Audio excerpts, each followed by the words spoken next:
In a versus, Asia, UK, Eastern Europe, Hispanic geographic landscape, any alien we want come from Mars, me no care what you want, say what you want. I'm ready for it now. And we outside for real. We outside for real. We outside for real. I hear it. So we outside. The man, I come on, man, road boy, don't worry yourself.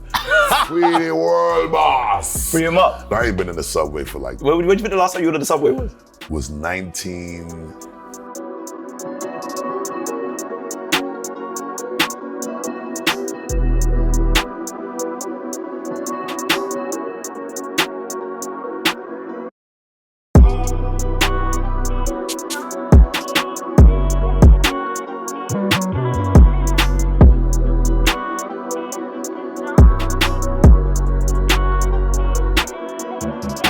Busta Bus. What's good, King? We got an absolute. Bro, what the? That's crazy. What is it? Stop it. Bro, what is that? It's just the things that we was taught by our ancestors, and they said this is the type of shit you wear when you're supposed to get buried in the tombs. Your jewelry's not a game. I mean, that's what the ancestors taught us, right? No, look at that. Nah, I'm saying I might just be able to give you a little, little tutelage, you know what I'm saying? Why not? No, honestly, Busta, thank you for coming through, bro. Thanks for having us, bro. Word. 30 years plus in the game. Yeah, King, it's Crazy. a blessing. It's a real blessing. longevity. Yeah, tremendous blessing. No, it's a blessing for you to be here. This is Kick Game. Thank you. What do you want to see? Where do you want to go? I just want you to take me to the exclusive selection that you only show. And you know, like when you open up that section, it's like when they do the little suitcase and what they call that movie, Pulp Fiction. Yeah. They open up the briefcase and you just see the light come out the joint. Take me to that section so that the light could just shine and everybody know that I'm where the golden treasure is at. Take me to that section. Let's go. Let's go straight there.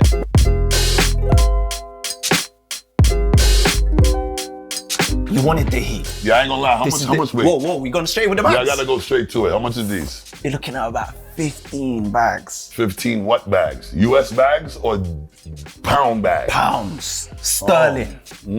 That's about what? $21,000? You ain't got my size, right? We'll have to check the stock. I'm not sure. You can't play with my emotions, bro.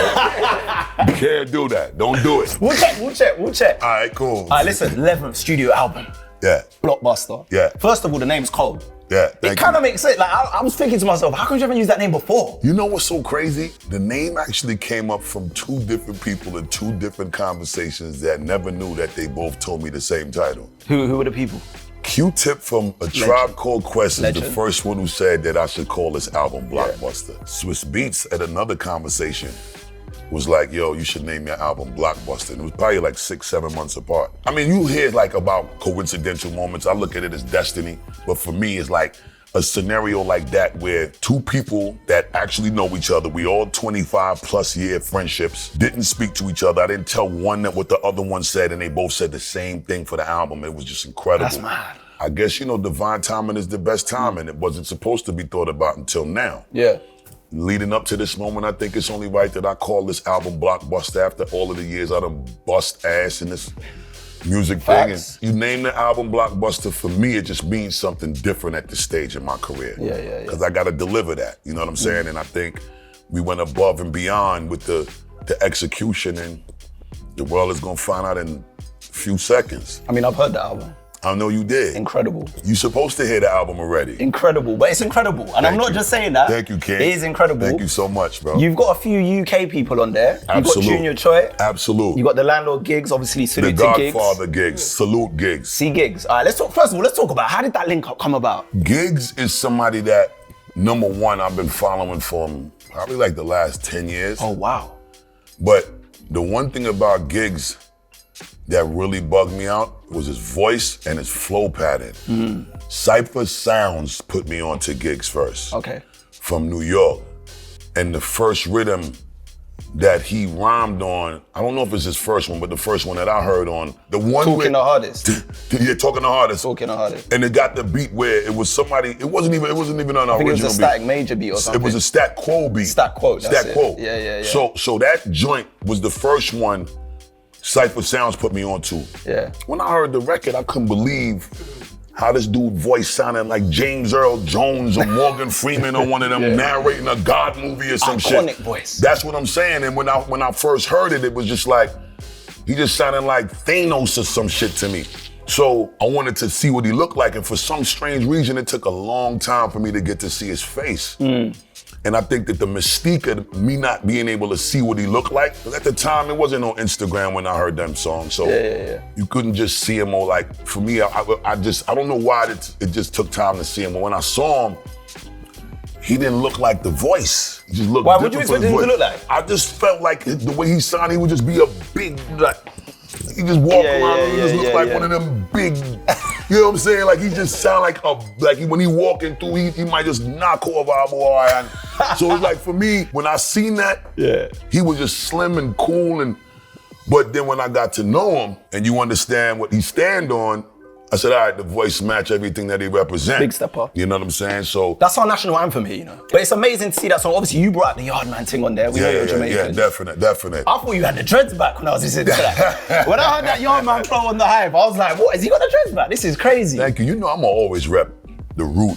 You know what I'm saying? Because that's where I'm gonna always be the most comfortable. You know what I'm saying? That's home, that's mom, dad, the upbringing, the only talk in the house, no matter what or how much time might pass. You come home to the crib and mom's cook up a food, that's the talk you're gonna hear. Facts. Even just in casual conversation, even if you're born from America, unless you really like the younger ones, you already was raised in the patois and in the dialect. So that's all we know in the house. Yeah. But I'm gonna rep that because even from, you know, heel up, wheel up, bring it back, come rewind, from scenario all the way down, it's just a part of what I'm gonna be proud of representing, my Jamaican upbringing and heritage. And it's who you are. It's one of the I'm half Jamaican, so I love the fact that you represent anyway. Bless up yourself, come half on, yard, my man. G, come on. Something like that. I'm not doing the accent though. Let's look at the kicks down here. What are you saying on this part of the wall here? You feeling anything here? We got a lot of Virgil. By the way, did you ever meet Virgil? No, I didn't get the opportunity. You didn't get the to opportunity meet to the meet king, Virgil? Because you met everyone. Yeah, I didn't get the opportunity to meet the king, but I'm gonna tell you something. I'm a big, huge fan, and I'm gonna continue to always rep and support the legacy. He just pushed every part of the envelope. So, you know, like long life and eternal life to Virgil. 100%. You know what I'm saying? But as far as this whole column over here, I'm gonna rock with the Virgils. You know, the Jordans, we gonna always respect them. Yeah, Levi's Jordan 4s, I don't know. They're Marmite. They're hit or miss. They're crazy. It's crazy as a collector's. For me though, unless that's something that you rock only if you got the fit for the specific sneaker to me. Facts. You know what I'm saying? And there's only two ways that I'm gonna go with that. So I don't know if I would flex it or if I would just keep it in a glass case like that at the crib and just show off. Yeah. When dudes pull up or when chicks pull up. But overall, let's walk around the room because I see you got enough disrespect. Let's go over to this wall. You got a lot of disrespect in here that I ain't even gonna lie. You sending me home with a nice gift package too, don't front. Jordan Wall, we're gonna get to these kicks in a sec. Got to. I'm sticking on Blockbuster though. Let's do it. Homage. Kodak Black. Crazy song. Right? No, because I'm a Kodak fan. Yeah. That verse, the hook and the verse on that. It's crazy. He went mad. He went real mad. He left the planet. He definitely did. And just to hear even the way he respects you, because everyone respects you, you're Busta Rhymes, but the way he was bringing it to the song, how did that feel for you, just hearing that, and even working with Kodak? The beauty of that song is that the actual recording of the song, it's a very real several encounters between me and Kodak that led to the moment. I think everybody misinterprets how intelligent Kodak Black is because, you know, the situations that he gets caught up in, or, you know, the press and just the propaganda that's around him. And I'm not gonna say that he don't bring a lot of that on himself, but what I am saying is he's way smarter than people think. I was always intrigued by that. So whenever I would meet Kodak, and also a fan of what he's do on his records, like, you don't even believe in Jesus, why you got a Jesus piece? You know what I'm saying? Like, it's just crazy that he say shit like that, and it's the simplest shit, but it's the most complex shit at the same time. So for me, when I would meet him, I would always talk to him about how I was appreciative of what he did, or his music, or a moment that he might have had, or just a good philanthropy that he would do in the neighborhoods in his hood, because he always trying to do something to take care of his people that's less fortunate in his neighborhoods. And I think it was the day before Martin Luther King Day. He's performing at Live in Miami. Yeah. And we at the club until the end of the night. And I come out the parking lot, and he come out the parking lot, and we was leaving. We like the last two in the parking lot. So I bigged him up again to have one of those moments, and we was just there. He was just like, yo, Bus, I just love how you always just show the love and make a brother feel like you appreciate, man. You the OG, man, I gotta pay my homage. So I said, yo, why don't you come to the studio tomorrow? And it was Martin Luther King Day. And he pulled up. He pulled up. That's real. He came through with his engineer, and it was just them two. We get in there, we played a couple of beats, he picked the joint that he liked, and then he just set it off. Yeah. And that's how the song came together. But I didn't expect him to actually put the moment, Busta Rhymes, give me my flowers every time we encounter. I don't owe a bitch shit, but from a YG to an OG, I gotta pay homage. It's like he took the moment and put it in a song, and I just was looking at him like, yo, this dude really, he a brilliant mind. Was it, just correct me if I'm wrong, was that Weezy on production as well? Was that the song? Yes. Crazy. Yes, Weezy on the production. Well. I'm a fan of him too. That was mad. They all came together. The way you lot did that song. It was really mad. did, definitely. Thank you, bro. Pharrell. Swizz, Timberland. Yes. Swizz Beatz. Yes. Bro, how? Because we thought it was a flex when Pusha came out and had Kanye and Pharrell. We were like, that's a flex. That is a crazy flex. It's but then a crazy to have flex. 3 of them executive produce this album, that's insane. Through all of my albums, they've all had some sort of role in each project. Yeah. I just think throughout the years of us just having this organic and genuine friendship and respect and real work chemistry, I thought it was something that was organic, the way the nature of our relationship evolved. But the moment that really sealed it, Pharrell, last year, he invited me, Swizz, and Timberland to a yacht. Must be nice, boy. And we was on the yacht for like 8 hours.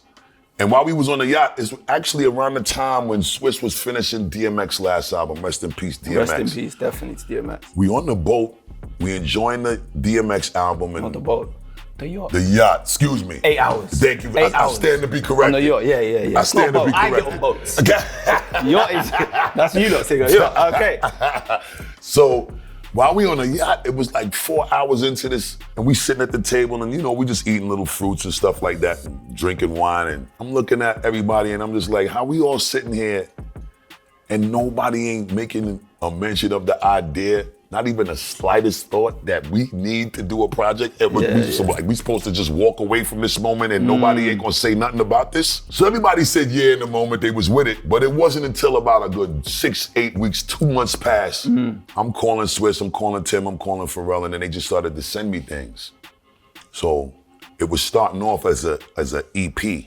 So it's gonna be 2 songs from Swizz, 2 songs from Timberland, 2 songs from Pharrell, and that was gonna be it. Cold. But then when I finished the 6 records, I was like, this shit too short. Yeah. So I ended up just running into other moments where like BET Awards came after this experience. I think this is the first time everybody is seeing each other again after the pandemic. I had lost a lot of weight, and I think everybody was just happy to see each other. So everybody was, just some shit being shut down 2 years. So everybody's seeing each other. We all in the same city. Everybody got studio sessions. So we had to look for music to find collabs that was presenting themselves. Me and the Baby, me and Chris Brown, Shinsia, me and this So you've person. been building this over the last 2 years? Pretty much off and on. And it just was happening so organically that as we was making these additional songs outside of the 6 Swizz and them did, they started to feel like they worked with the 6. I would just start sending them the other songs. Yo, what y'all thought? What you think about this? How you feel about that? Should I use it? Should we add it to the project? And it came like this collective effort where I wouldn't really make a move without consulting with them. Like Pharrell, the original Robo Shotta beat with me and Burna Boy, it was a different beat. That Burna Boy sounds crazy as well. Thank you. He sound crazy, right? Mad. Yo, Burna Boy ain't even allowed Burna sound like he from Jamaica on the song. Yeah. I was thinking that. He went mad. And then you shouted, was that the one where you shouted at Vibes Cartel as well? Of course. I mean, I shout Cartel anyway because I'm free him, man. We have to free up the world, boss. Free I him can't up, wait till he come out here and get in front of that Privy Council, by the way. The man, I come on, man, old boy, don't worry yourself. Free the world, boss. Free him up. Word. Quickly, while we're on the subject of it, Yeah. because we mentioned Swizz and Timberland. Yeah. Obviously, Versus is a mad thing. Versus is one of the illest things. Who could, I Because I feel like people have always called your name for verses because you got hits for days. Like you got different types of hits as well. Who do you think would be like a good competitor for you? Who could kind of stand in your realm? Nobody. No one. Nah.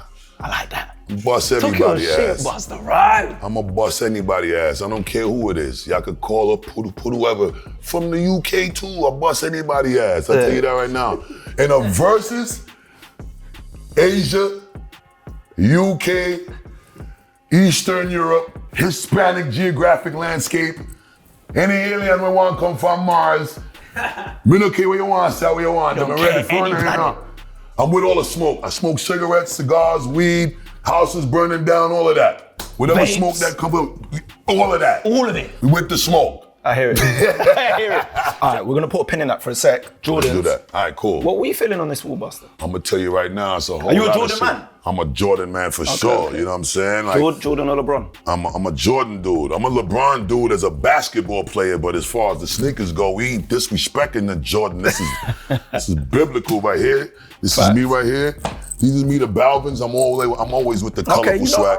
You know, the colorful swag is what we do. That's Caribbean shit. Yeah, yeah. You know what I'm saying? I love. Did you ever get in the sixes or? Yeah, but I never was really a fan of the Sixers. I love this color though. Yeah. I'm an 11 fanatic. Are you an 11 I'm an man? 11 fanatic. I think we you ain't know got what I'm 11s saying? I on put this wall. all of my kids was in 11s before they was even old enough to know what them shits was. You know what I'm saying? Yeah, we got them down. Yeah. I'm an 11 man. I'm a 3 man. That's a real New York. It's a super kick. New York kick. You see the Super baddies in New York. Super New York. All the way. All the day, finest every women day, in New even York on Sunday. caddies. That's like it's like an Air Force One. It literally is. It's like an Air Force One. Anytime I go to New York, I just see like, I don't know, like this hot thing just walking around. She'd have them on. You always see the nice things, even if you go on the subway. That's I know you real ain't been on talk. the subway for years, but. Yeah, nah, you're right. I haven't. Other than a photo shoot, I ain't been in the subway for like. When do you think the last time you were on the subway was? Was 1989. Wait, what? 1989. The That's day, like the 34 day years that ago. the day that I signed my deal, December 17th, 1989, was the last day I rode a train. Right after I got my advance for the deal with Leaders, Yeah. I went and bought my first vehicle off of a secondhand dealership. I bought a Toyota 4Runner from a secondhand car dealership in Queens off of Queens Boulevard. And it's ill because the guy that I took my vehicle to tint my windows, he became like the right-hand man for DMX, for like DMX's whole, pretty much like the majority of his successful solo run. You'd be surprised how, as your journey happens, the people that you meet along the course of the way, it surprises you sometimes when you see how many people end up in different parts of your journey as you are going along your journey that was in some kind of way around from the beginning. Yeah. And that dude was one of those guys. And Dog was also one of them guys. Like DMX, one day we went to do a show in Yonkers as Leaders of the New School, and Dog would always tell me the story. I got it in my phone. I might show it to you after we get off the camera. But we went to do this show in Yonkers. DMX had to open for us. And he got there late. And we was the main event that night. Dog ended up coming and performing after us, and he ripped that shit down so bad, and he ain't had no record out yet. Destroyed the place, and I ain't even know it was. I don't even think he was called DMX then. I think he was just Dark Man X then. Yeah. So it wasn't until now when he blew, and he put out the 2 albums in '98, Yeah. and they both went 3 million each in the same year. I still didn't know then. Dog would tell you he coming to the studio, and then he'll tell you to meet him somewhere. You gotta go 4-wheel motorcycle riding with him first. Just on the quad bikes. You gotta go to the hobby store, and he'll buy like a $30,000 remote control car, and he builds it, and then he wants to play with it in the street. Yeah. Like Dog will take you on like a 15-hour Excursion before he come to the studio. And then you lucky if he comes that day. He might make you do that shit for 3 days in a row before he pull up to the studio. But when he come, he gonna deliver. So my man Eric Nix brought back the 2-inch reel with DMX verse on it, and Jay-Z didn't spit yet. So when we put the record out and Dog heard Jay-Z was on it, he stepped to DMX and he stepped to Eric Nix, and then he called me, he was like, yo, you know that verse was just a ref, right? Niggas would have put Jay-Z. If I'd have knew that shit, I'd have went and did my shit better. I was like, yo, but dog, that shit was crazy though. Yeah. Then fuck that. Y'all ain't telling me that Jay was getting on the shit. Next time we do this song, it's make me hit my shit finish first. Nah, but dog.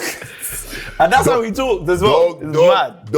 Dog's passion, I can't even compare it to nothing else in existence. But you know, my point is, when he love you, he love you, and it don't even matter if there's a mishap. It's all good, and he never said no to me. Like I don't understand what it's like being told no by DMX. He's always said that's yes. Love. That dude heart was bigger than his existence, man. That's love. His heart was big. You cool with Ye? What's your opinion on Ye? Yeah, I'm cool with Ye. I just we need some good music from Ye now. It's time. Yeah. And that's just where I'm at with Ye. As far as all of the other shit, I don't really get caught up in that because, you know, I think that everybody has good, bads, and their indifferences. I don't think none of us is exempt. Yeah. Certain shit, you know, you agree with, certain shit you don't. And I think that shit applies to everybody. There's a lot of shit that I know that goes on with me that certain motherfuckers agree with and certain people don't. Yeezy is my bro, and I just think that, you know, hopefully he get his mind in a place where he could just get back to that shit that just feeds. Cultural genius though, innit? Of course. Cultural genius, There's definitely. no way you could discredit the bro. Never. For nothing. But when it comes to his creative contribution. From one legend to another, obviously you've been on tour with 50. Yeah, that's I was at the show, I was at the first show at the O2. Oh, I was there. That's what's up. Killed it. Thank you, King. Killed Thank you. it. Proper entertaining. Thank you. Shout out Spliff as well. Spliff's here as well. You lot killed King, it. Yes, King. Yeah, you know, I was watching it. Spliff. Yeah, Come in for a sec. Come Spliff, jump in, man. Jump in, one guy. Jump in, that's what I'm saying. You know what? He's there. Addy's got on the Louis. You can see the off-white Louis. Spliff don't play with the drip. Yeah. Or Air Forces. You lot killed the show, honestly. I was proper blown away. Thank you, King. And you even had some comedic parts to it as well. Yeah, man. I'm not gonna give it away. People need to see the show. No doubt. But it was incredible to watch you lot do that and open up. Let's talk about the journey though, man, because you lot have been like together for years now. Music videos, touring. I think he was like maybe 9 and I was 11 years old. Yeah, serious? Like that, my DJ Scratch. So you've been going longer than Will and like Jazzy, that team? Yeah. Spliff is my whole life. Swear, My whole okay. life. He was the OG, he was the knucklehead, he was the one that was doing all of the crazy shit that we wanted to do. So we used to want to run around with Spliff all the time. Facts. Spliff just was off the deep end a little too much. So niggas started to detour other routes because niggas wasn't willing to do the crazy shit he was willing to do. I could ask you this, but I want to ask you this, right?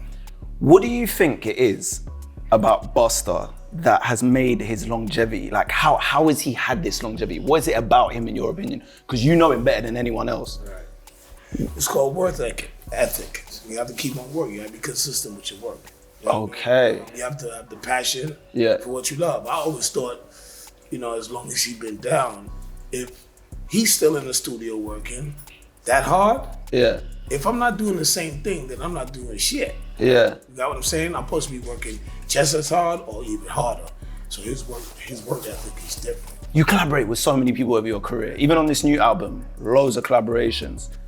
We see rappers that have been around for time, but they don't maybe have all the way the respect from not just their peers, but maybe even the newer gen artists. Why do you think it is? What is it about you that's allowed you to just keep these strong relationships over the years? Because you work with so many artists and they all give you your flowers. But not every legend gets that love. Thank you. Not the amount of love you get. Thank you. Why? What do you think that is?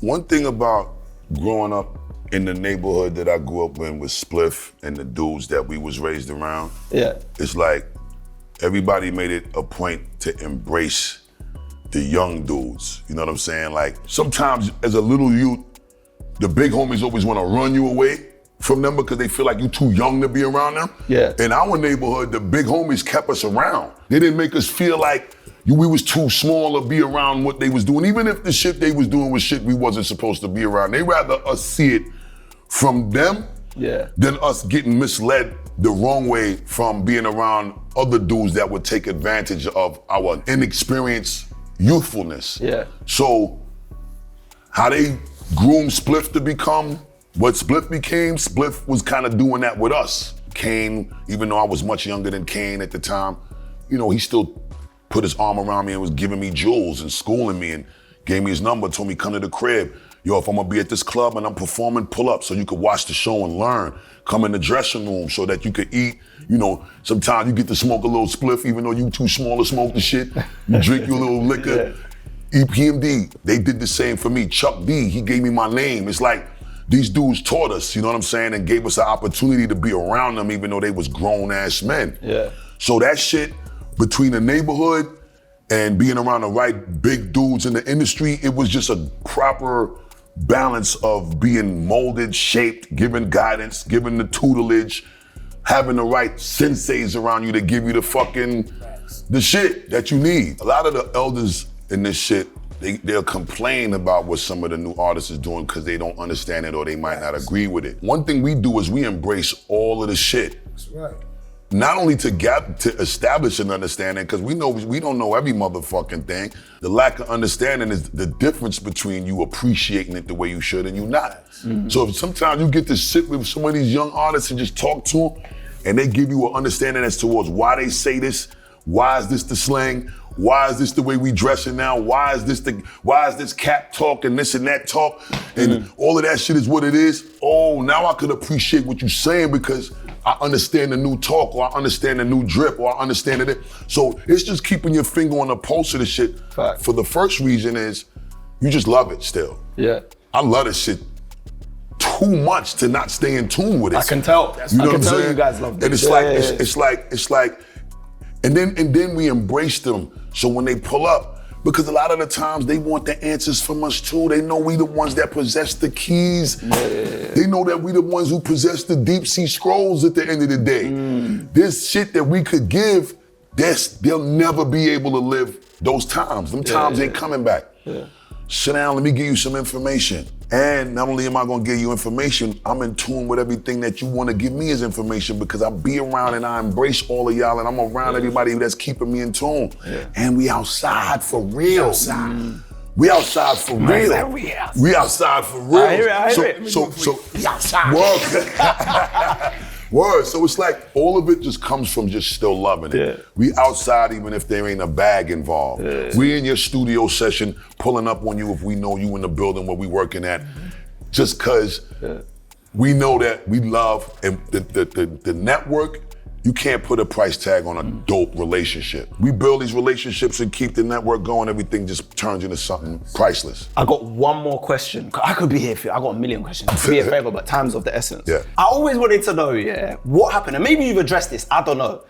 But when Eminem and 50 Cent dropped Hail Mary, and you was on that, how did that come about? Because I was so confused at the time why you was on it and what your beef was with Ja Rule at that time. Like, you lot good today, or what was the situation there? We So good. what happened there? Because I know why 50 obviously was beefing Ja. Right. And Eminem got roped into it. But I remember hearing Hail Mary for the first time and you was on it and I was like, wait, what's going on? I missed it. Spliff, was it you who let me hear the diss record? Yeah. So Ja put out a diss record. Yeah. And Spliff called me and he playing this song for me over the phone and I didn't understand it because me and Ja was cool. Oh, so Ja dissed you? Ja dissed me. I remember hearing that. But this is what I was gonna say. He didn't make a song just dissing me. He made a song dissing Violator artists. Because 50, when he came to Violator, Ja just felt like he gonna diss everybody that's cool with Fifth. So it really wasn't a Busta Rhymes diss, it was a Violator diss, but he dissed me in the song and called my name. So Spliff called me and was like, hey yo, you heard this record from Ja? Fuck wrong with this little...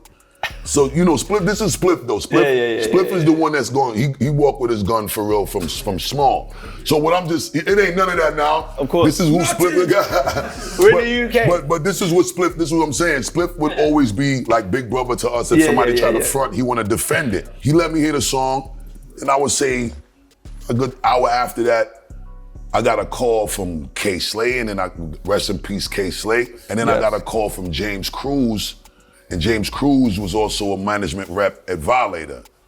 James Cruz calls me, and at this point, I'm already worked up by Spliff. Spliff got me on some hothead shit because I'm like, damn, I'm on the Holla Holla remix. Yeah. At the time, Nori lived next door to Ja in Jersey. Okay, shout out to Nori, Was this before or after Hail Mary? This was before I got on it, but it was out already. Oh, okay. The song was out. It was M and Fifth before I touched it. Okay. For about 4 or 5 weeks. And I'm trying to get some word back because Spliff kept checking me like, what's up? You spoke to your man?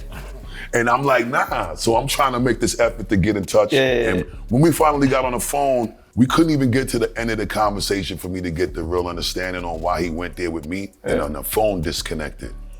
Called Nori back. Nori couldn't get Job back on the phone, no problem. You saying straight to studio? I spoke to my man James Cruz, and Spliff had already told me you gotta bat him up. But the thing was, because of the relationship, I wanted to have a conversation first. To see that's respectful. Where he was really at, and if we really had a problem. This is what I'm saying. We cool now. Don't get it fucked up. But when the diss happened, we wasn't talking for a minute, and Spliff just was on some fuck that. We wait for what? The nigga already dissed you. So I went about it on some more diplomatic shit. Spliff was on some fuck that shit.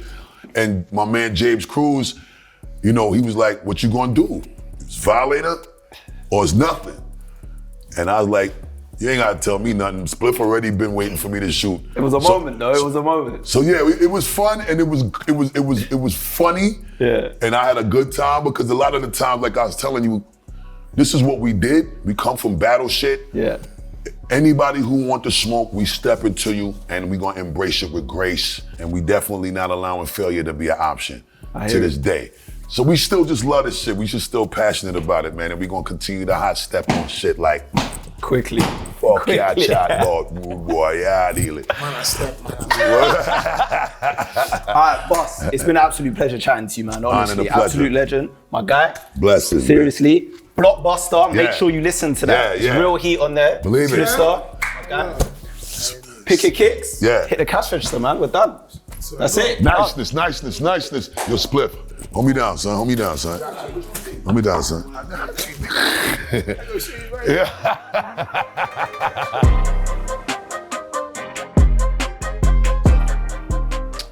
Hi, how was your experience with him today? My experience was incredible. You looking at me all cute like you gonna overcharge me for these sneakers? I might do. I ain't paying for prettiness. But are you ready to see your total? Yeah, what's my total on these? Your total is? All right, that's light. Let's get this popping. Just box this all up for me. Let me get up out of here real quick.